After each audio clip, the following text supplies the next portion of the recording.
Yesterday, a reader of Don't Make the Black Kids Angry sent me a videotape from ABC News, a couple years old, called The Face of Evil.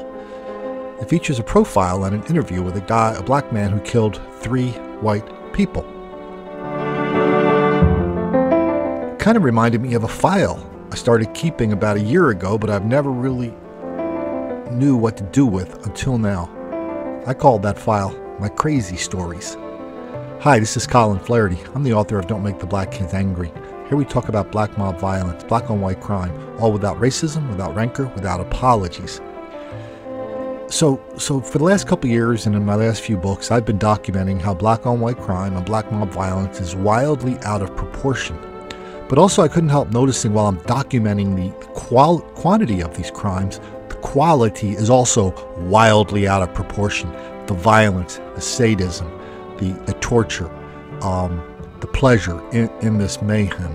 And so I thought I would take a couple minutes to show you a little bit of that Face of Evil interview, and then why don't we do a quick tour through my crazy file, all stuff that's happened pretty recently, most within the last few months, certainly within the last year or so. And well, tell me what you think. He's a mass murderer who feels nothing for his victims. What goes on inside the mind of a cold-blooded killer? Bill Weir shows us the face of evil. I feel there's 2 types of people in this world. Us and them. Predator and prey.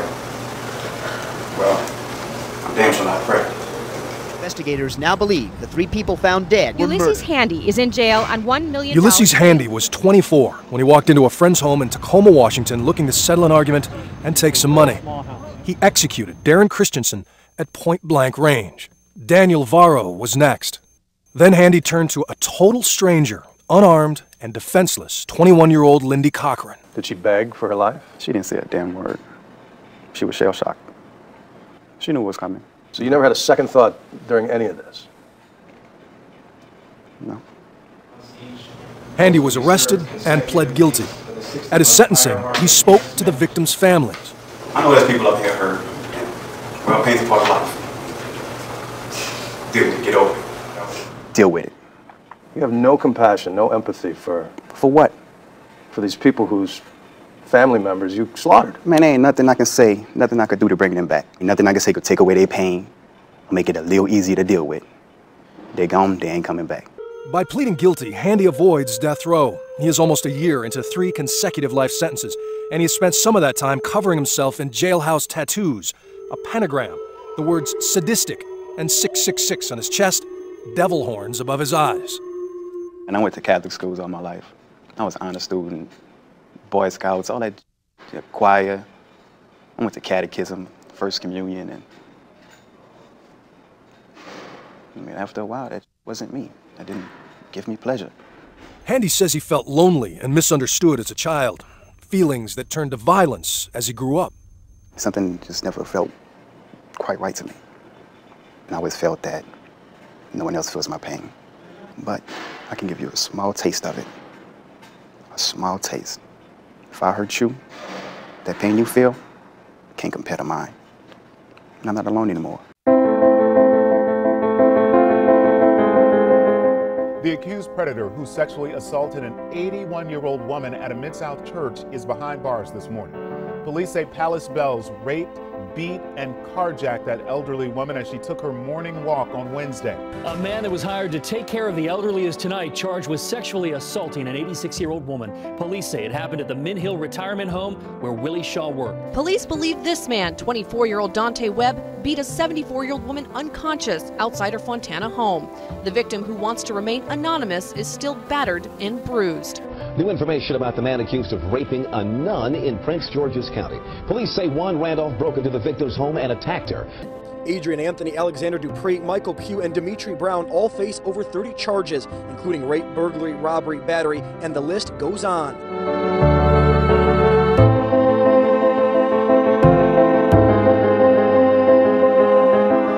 Big deal in Tempe after police there say they have arrested a suspected serial sexual predator. 24-year-old Ikwanzi Job Owen Jr. was caught overnight. Now, he was wanted for raping a 91-year-old Tempe woman, and police say that his DNA is now a match for 3 other sex crimes in Mesa. Emotional 17-year-old appears in juvenile court accused in the aggravated rape of a 69-year-old runner.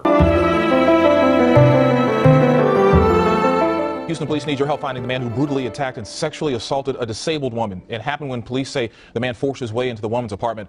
Here's a sketch of the suspect. HPD says he's a black man between 30 to 40 years old, about 5'10" to 6 feet tall, and weighs almost 200 pounds.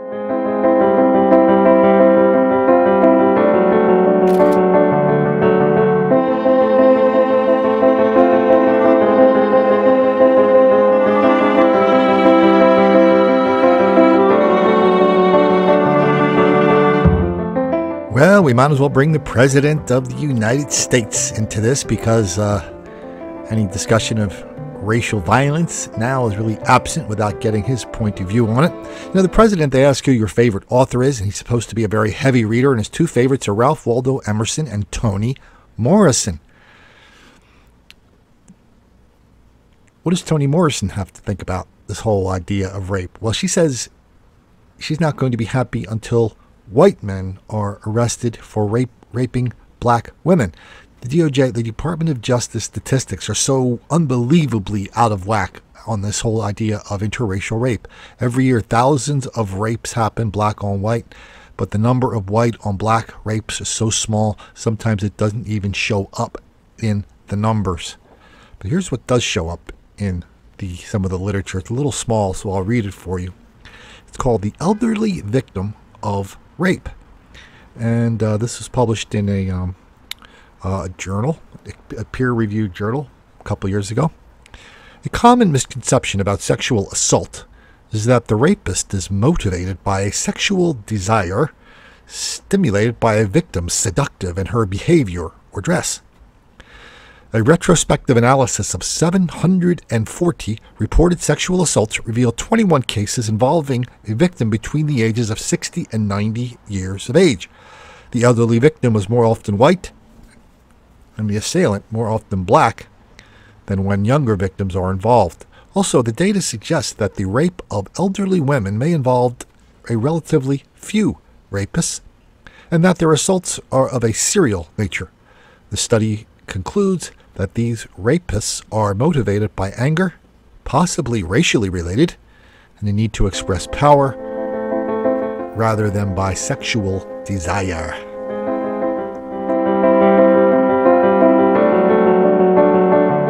Police have made an arrest in the murder of an 85-year-old woman inside her home in East Mount Airy. The suspect is a man who's a well-known local handyman. 37-year-old Leroy Wilson was arrested.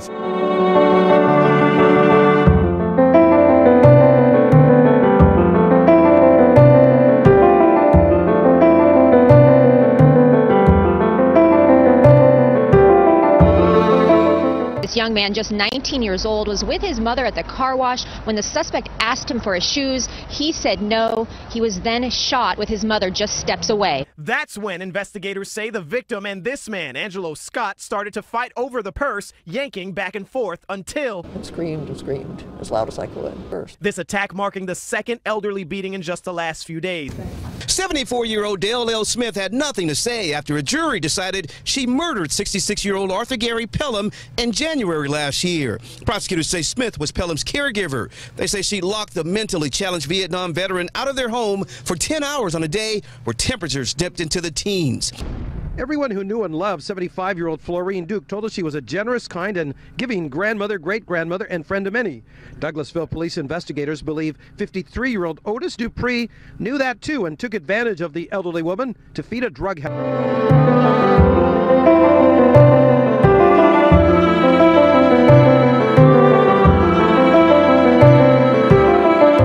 Learned that police have arrested 2 more teens accused of breaking into an elderly woman's home on Sunday, attacking her and stealing her car. 18-year-old Myron Bullock was arrested. Evening, a 14-year-old is under arrest after police say he and a couple of other suspects broke into a local home and beat up a woman in her 70s. And this morning, we're getting a look at the man investigators in Lake County say robbed a 94-year-old outside of a Publix. Police say the suspect was standing behind Donald Harshberger in the checkout line. Muskogee police first got called to a home invasion Saturday night along West Okmulgee Street. Officers say 3 men kicked in the back door to an 83-year-old woman's home. They then demanded money from her, but police say she couldn't understand them because she's deaf. They were pointing the gun at her, threatening her. She wasn't understanding what they were saying or what they were demanding. At some point, they grew impatient with her and hit her in the face with a gun. Paramedics made sure she was all right, but the suspects got away. They, however, showed back up last night and robbed her again at gunpoint. Tonight, new video shows a 68-year-old woman fighting back against attackers. It happened at a local Walmart parking lot. She was right at the back of her car when she was ambushed at the store on West Colonial Drive in Ocoee.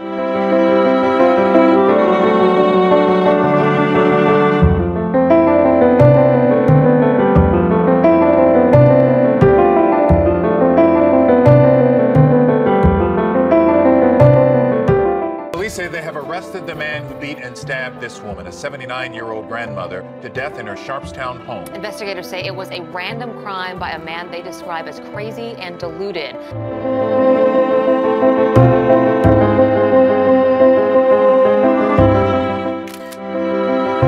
6 people are in trouble for their roles in it. They range from age 20 to 23 for various roles in the planning, act, or cover-up of the home invasion. 3 tonight are also accused of raping a pregnant woman several times, and 1 for beating up her husband. I did a podcast with Marlon Newburn last night on this whole topic of lack of empathy. For your readers of Don't Make the Black Kids Angry or other of my books and articles, you'll recognize Newburn as a guy with a 30-year career as a prison psychologist and a court-appointed psychologist. Anyway, Newburn defines evil as the absence of empathy. And he talked about his experience with black-on-white violence, black-on-white crime, and the lack and absence of empathy, black-on-white, that he saw every day in his job as a prison psychologist for 30 years. Very interesting podcast. Check it out wherever you subscribe to podcasts, or go over to whitegirlbleedalot.com, scroll down a bit, and you'll see it. Now, I don't know what to do with this crazy file. It's just too crazy now. But all I can say is a couple things. 1, I hope you share, like, subscribe to this channel. And 2, even more importantly, don't forget, don't make the black kids angry.